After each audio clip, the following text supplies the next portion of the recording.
Hey guys, welcome to Denny's.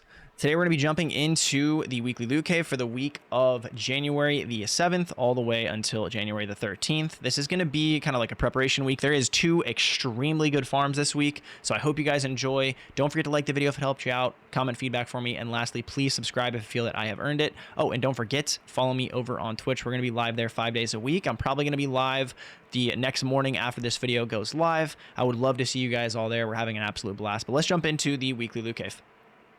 All right, so starting things off this week, this is actually probably going to be one of the best farms we've ever had on the weekly loot cave. This is going to be for Ajax and Kyle. So this is going to be the non-attribute tech farming spot. Now, Echo Swamp, Abandoned Zone, has the farm on the weekly rotation this week, but it is also the static drop for the non-at and tech. So this is going to be dropping an absolutely absurd amount of reactors, more than we've ever seen because of the newly obviously added static drop a few months ago, mixed with the fact that this is going to line up with the weekly rotation as well. We've had this happen a couple times, but never for any good farm. So this week is going to be incredibly good. If you need a Kyle or Ajax reactor, you want to spend like an hour and get your best in slot or very close to it. Sometimes you probably won't even have to spend that long. This is going to be the week to do it here for Ajax and Kyle. Obviously a really good mission already, but yeah, doubling up on the weekly and static farm this week, so you should be able to get it very, very quickly and easily. Obviously, hopefully no jinx there, but anyway, yeah, good week for Ajax and Kyle. Solid, best ever.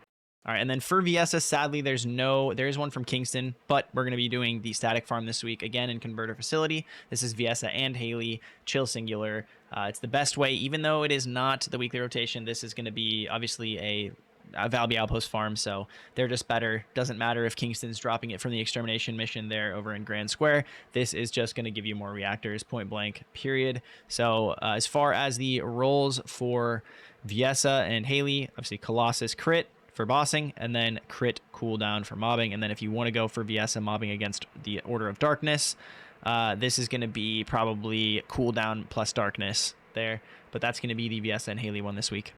And then, sadly for Bunny, this week it is going to be another static farm, so not the weekly rotation. It's going to be available from Rockfall in Sterile Land. This is going to be one of the best places to farm reactors in general. It is dropping a completely useless fire and singular reactor this week, if you wanted to know, but this is where you'll be farming the reactor for Bunny. It gives you the most. And as far as Bunny rolls, completely up to you. Electric singular is a solid one that I like to go for. I don't like to boss with Bunny, so I'm not really going to be going for the damage to Colossus there, but yeah, electric singular, and if you want to go for my build, then duration and cooldown. It's always going to be a good week for Bunny because obviously Rockfall is not bad, but we do hope for a Valby outpost farm at some point for Bunny, just because it is obviously something that it will actually beat the Rockfall reactor farm. But I digress. We'll move on to the next one. And the next reactor is going to be non-attribute. This is going to be available from the Mirage Stone in Agna Desert. It's a Valby outpost farm, so it's very good. This is going to be for Gley, Valby, and Jayber. If you're looking to pre-farm for Jayber, obviously Valby pretty strong, but more of her bubble bullet build with the fusion.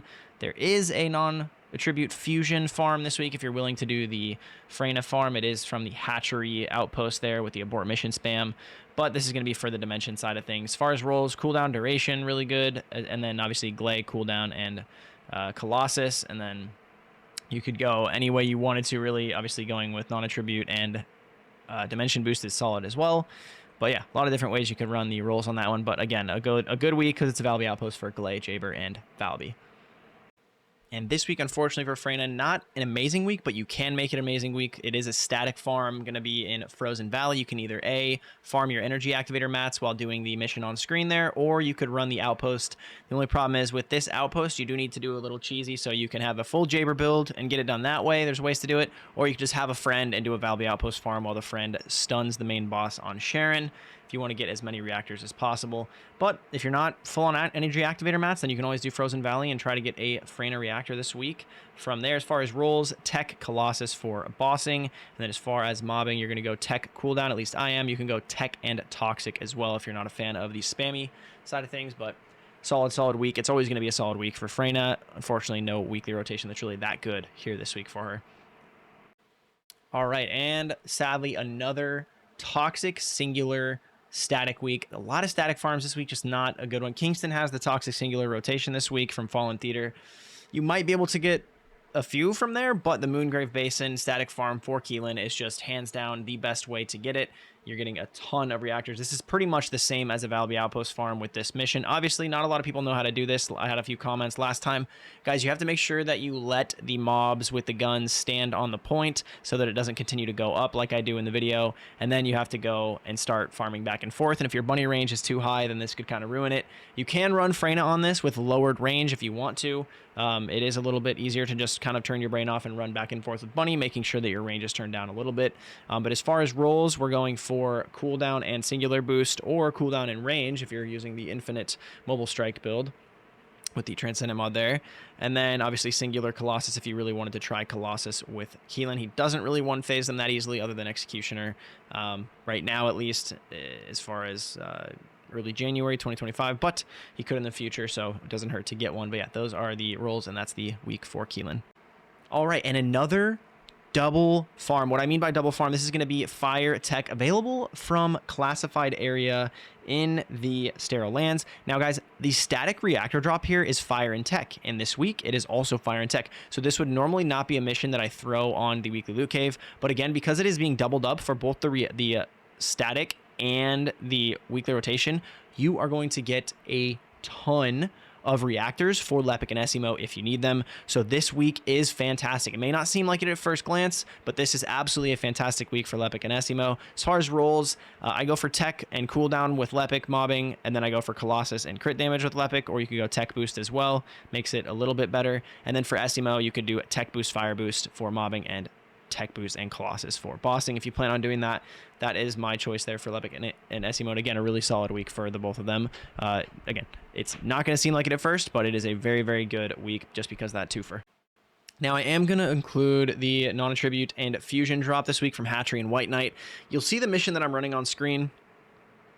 Obviously, it's not... Okay, so it is the best unless you are a fan of doing the infinite abort cheese where you constantly abort the outpost there. If you guys want more information on how to do the abort mission cheese, you can view the video that I have linked in the description. It's the same way you do it, but for the outpost there in Hatchery. Now, this is going to drop you an absolute ton of them if you decide to do the Hatchery outpost one. If you don't decide to do that, though, this mission here that I chose on screen is not very good. I normally never recommend it, but it is one for Yujin and Valby this week, and obviously they're pretty popular, or they're becoming more popular, especially Valby with the buffs. But yeah, solid week for non-attribute and fusion. And then again, the rolls, probably, honestly, not going to recommend any other than duration and cooldown for Yujin, and then as far as Valby, you could get cooldown Colossus and fusion boost Colossus, as well as fusion boost and cooldown for mobbing. Going to be a solid choice there. But yeah, again, if you guys want to know how to do, you know, this cheese where you abort the mission, you'll get a ton more reactors. You can check out the video link in the description. Not going to include it in this video because I know that not a lot of people like that. So yeah, we're not going to include it. But again, check the description. That is going to be for Valby and Yujin. And that is it as far as the weekly loot cave. Don't forget to follow me over on Twitch. We'll be live there 5 days a week. I would love to see you guys over there. And then lastly, I want to hear from you guys in the comments. Do you guys think it's a week worth skipping? Do you guys think the 2 farms this week that are the double static and weekly rotation farms are worth it? I think they're incredible. I want to know your guys' opinions down below. Let me know if you guys are lucky with those farms or not. I would love to hear what you guys think. But yeah, hope you guys have a good day, night, wherever you're at. I'm out of here. Hope you guys have a good one. Peace out. Goodbye.